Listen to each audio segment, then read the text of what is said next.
سب سے پہلے جو army chief general Syed Asim Munir صاحب سر جنہ کنونشن سینٹر اسلام آباد، انہوں نے قرآنی آیت کا حوالہ دیا، کہا کہ جی اے ایمان والو، اگر کوئی فاسق تمہارے پاس کوئی خبر لے کر آئے تو اس کی تصدیق کر لو۔ اس کے علاوہ جی پھیلانے سے پہلے اور سر تو سوشل میڈیا پہ تو آپ دیکھتے نہیں ہیں، دن رات وہ فارورڈ ہوتی رہتی ہے سر، یہ فارورڈ ایز ریسیوڈ، لوگ آنکھیں بند کر کے آگے بھیجتے رہتے ہیں۔ تو آرمی چیف جو ہیں وہ نوجوانوں سے مخاطب تھے آج۔ جی سر، اب نوجوانوں کی بڑی لاٹری نکلی ہے۔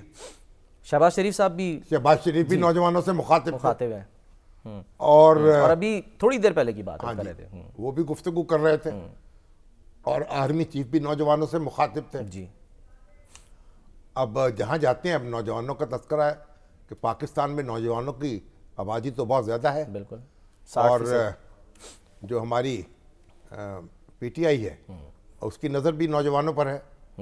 تو آپ دیکھتے ہیں کہ نوجوان کس کے ساتھ کیا کرتے ہیں، لیکن آرمی چیف نے زیادہ تر فوکس کیا ہے سوشل میڈیا پر۔ جی سر، کہ اس کی جو سوشل میڈیا پہ جو فیک نیوز آتی ہیں اور بے سروپا خبریں پھیلائی جاتی ہیں، اب مصیبت تو یہ ہے نا کہ آنن فانن ایک چیز پھیل جاتی ہے، پھر اس کے بعد آپ اس کی تردید کرتے رہیں تو کرتے رہیں، جو ڈیمیج ہے وہ ہو جاتا ہے۔ ریگولیشن بھی نہیں ہے نا سر اس طرف، جیسے یہاں تو الیکٹرانک میڈیا میں تو پیمرا ہے، ہم آپ کوئی بات کریں، کوئی ذکر کرنا چاہیں کسی چیز کا، روک دے گا پیمرا۔ یہی تو ایک بڑا چیلنج ہے نا کہ سوشل میڈیا جو اس طرح کا پھیلا ہوا ہے، دنیا کے کسی کونے میں بیٹھ کر آپ کوئی پوسٹ لگا سکتے ہیں، اور یعنی آپ یہ دیکھیں نا، اور پھر یہ ہے کہ جو سوشل میڈیا کے پلیٹ فارم ہیں ان میں سے تو کوئی پاکستان میں تو کسی کا دفتر نہیں ہے، بالکل، تو کنٹرول وہاں سے ہوتے ہیں، باہر سے۔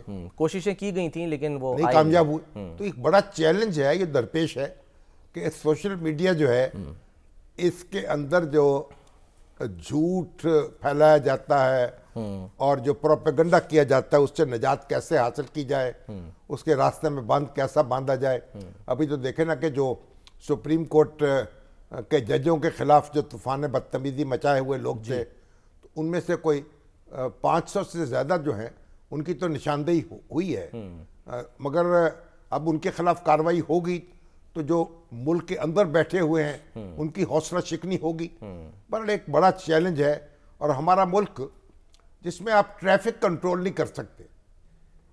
آپ دیکھیں ایک موٹر سائیکل پہ 5 آدمی چڑھے ہوئے جا رہے ہیں، 4 آدمی چڑھے ہوئے جا رہے ہیں، ون وے کی خلاف ورزی ہو رہی ہے، اور ہر روز ہماری سڑکوں پر سینکڑوں افراد جو ہیں وہ نشانہ بنتے ہیں ٹریفک حادثوں کا، درجنوں ہلاک ہوتے ہیں، زخمی ہوتے ہیں، اپاہج ہوتے ہیں۔ کسی کے کان پہ جوں رینگتی ہے، نہ کوئی حکومت کچھ کرتی ہے، نہ کوئی عدالت کچھ وہ موٹر نوٹس لیتی ہے۔ تو جب ہم سڑکوں پر جو ٹریفک کنٹرول نہیں کر سکتے تو پھر اس پہ یہ کیسے کنٹرول کریں گے؟ اور کہا یہ جاتا ہے کہ کسی ملک، کسی شہر کے اگر لوگوں کے بارے میں آپ نے جاننا ہے تو وہاں کا ٹریفک دیکھ لیں تو آپ کو ٹریفک سے پتہ چل جائے سوسائٹی کتنی منظم ہے۔ سر لیکن شامی صاحب تو آپ کریں گے کیا؟ یعنی ہمیں کوئی، ہماری انتظامیہ کیا کر رہی ہے، ہماری پولیس کیا کر رہی ہے، ہمارے ادارے کیا کر رہے ہیں، ان کو کسی نے روکا ہے؟ آپ کوئی ٹریفک کوڈ جو ہے اس پہ بھی کوئی اختلاف ہے ملک میں، تو جو ٹریفک کوڈ نافذ نہیں کر سکتے وہ آپ کہیں گے ان سے روک لیں گے؟ فیک نیوز کیسے روک لیں گے؟ وہ ایک سمندر میں جو تیرتی مچھلیاں ہیں طرح طرح کی، ان کو کیسے شکار کر لیں گے ان کا؟ سر ہمارا تو یہ بھی ایشو تھا نا کہ کوئی ویڈیو، اگر کوئی کرائم میں ویڈیو استعمال ہوئی ہے یا ویڈیو ثبوت ہے تو وہ بھی جو ہے قانون شہادت میں بڑا مسئلہ، یعنی کہ اس کو شامل نہیں کیا جاتا۔ بھائی وہ تو بات کی بات ہے نا، پہلے تو فیک بات تو کریں نا، آپ اس کی کیا کریں؟ وہ تو بات کی بات ہے۔ وہ تو ڈی این اے ٹیسٹ جو تھا ایک زمانے میں، وہ بھی نہیں اس کو یعنی تسلیم کرتے تھے قانون شہادت میں۔ تو اب آہستہ آہستہ تو قانون میں تبدیلیاں آ رہی ہیں، لیکن معاملہ یہ ہے کہ آپ کو تو، ہمیں تو فکر ہی نہیں ہے نا۔ تو آرمی چیف جو ہیں انہوں نے تقریر فرمائی، بڑا اچھا کیا، تو تقریر تو سارے لوگ کر رہے ہیں پاکستان میں۔ بھئی علماء کرام بھی دن رات یہی ممبروں محراب پہ بیٹھ کے باتیں کرتے ہیں، تو پھر ذمہ داری سیاستدان بھی یہی کرتے ہیں، پروفیسر بھی یہی لیکچر دیتے ہیں، کچھ کر کے دکھائیں۔ لیکن کرنا تو سر ان لوگوں نے نا، نوجوانوں نے ہے۔ تو نہیں، نوجوان کیا کریں گے؟ وہ تو یہی کر رہے ہیں, ادھر آئی چیز فارورڈ کر دی, نوجوانوں کی تربیت کریں آپ. تو آپ کو کوئی انتظام کرنا ہے کہ ان کو روکا کیسے جائے فیک نیوز کو. آپ کے خیال میں سر کیسے روکا جائے؟ مجھے کیا پتا کیسے روکا جائے, میں تو آپ سے سوال کر رہا ہوں سر. اس کے پھر یہ بیٹھے سر جوڑ کے بیٹھے, اپنے چوکس ہوں, اپنی مشینری کو درست کریں. یہ بڑا ایک قومی مسئلہ ہے یہ. بالکل, یہ تقریروں سے مسئلہ حل نہیں ہوگا, نہ تلقین سے ہوگا, واضح نصیحت سے نہیں ہوگا. یہ تو آپ کو ٹیکنالوجی جو ہے اس کو ایڈاپٹ کرنا پڑے گا, اس کو رد کرنے کے لیے, پھر لوگوں تک پہنچنے کے لیے, تاکہ کوئی ذمہ داری کا احساس تو پیدا ہو. کچھ ویب سائٹس ہیں سر اخبارات کی کہ وہ فیک نیوز کو بالکل ہاں پہچان بتاتی ہیں. ابھی ہمارے کئی ایسی شروع کی ہیں فیک نیوز ان کا, مگر فیک نیوز کی جب پتہ چل گیا پھر ذمہ داروں کے خلاف کارروائی کیا ہوتی ہے جو پھیلا رہے ہوتے ہیں. ایک پیکج ہے یہ. پہلے آپ نے نشاندہی کرنی ہے, پھر جو لوگ آپ کے بس میں ہیں ان کو تو پکڑنا ہے نا. چین نے تو صحیح علاج کر دیا, وہاں تو وہی پلیٹ فارم ہے سوشل میڈیا کے جو ملک کے اندر ہے. ہاں, وہ بیرونی تو نہیں استعمال, بیرونی تو استعمال ہی نہیں ہو سکتے.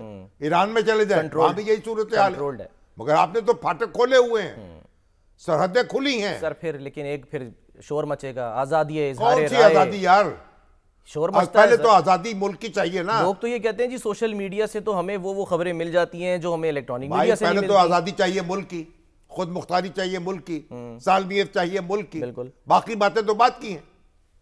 آزادی کے نام پر آپ بے روی پھیلائیں, آپ جھوٹا پروپیگنڈا کریں, آپ لوگوں کی کردار کشی کریں, آپ ان جھوٹے الزامات لگائیں. خود ہم لوگ دن رات اس کا سامنا کرتے ہیں. ایک مصیبت ہے. میرے اپنے نام سے ایسی فیک چلائی جاتی ہیں, یعنی پوسٹیں, آپ تصویر لگا دی آپ کی, نام آپ کا لکھ دیا, اور پیغام کو کبھی نواز شریف صاحب کے خلاف لگا دیا, کبھی کسی عمران خان کے خلاف, جو میں تصور ہی نہیں کر سکتا جن باتوں کا. وہ باتیں میرے نام سے منسوب ہوتی ہیں, میں تردید کر کر کے مر جاتا ہوں. اس لیے اس پہ ایک مسئلہ ہے سنگین, اس پہ غور کرنا ہے. اس پہ جو ماہرین سارے بیٹھے, انتظامی لوگ بیٹھے, اور دانشور بھی بیٹھے, پروفیسر بیٹھے میڈیا کے, اور یہ صورتحال کا مقابلہ کریں, اور ایسے اپنے آپ کو انتظامیہ کو چوکس کریں, لیجسلیٹ کریں, اور کچھ کر کے دکھائیں. ایگزیکٹلی. اور سر انڈیویجول کے ساتھ ساتھ ظاہر ریاستی جو ادارے ہیں ان پر بھی انگلیاں اٹھائی جاتی ہیں. ادارے یعنی یہ ہماری افواج پاکستان, ہمارا محکمہ اطلاعات, ہمارے FIA, ہماری جناب یہ نیب, ہمارے تفتیشی ادارے, یہ پتہ نہیں کیا ہے یہ. تو یہ تفتیشی اداروں کو یہ تو اکوپڈ ہی نہیں ہے. ان میں لوگ ایسے کام کر رہے ہیں جن کو پتہ ہی کچھ نہیں ہے. تو ان کو تو میری طرح بیچاروں کو وہ خبر یعنی نیٹ سے تلاش کرنی بھی نہیں آتی. اس لیے اس پہ غور کرنا ہے.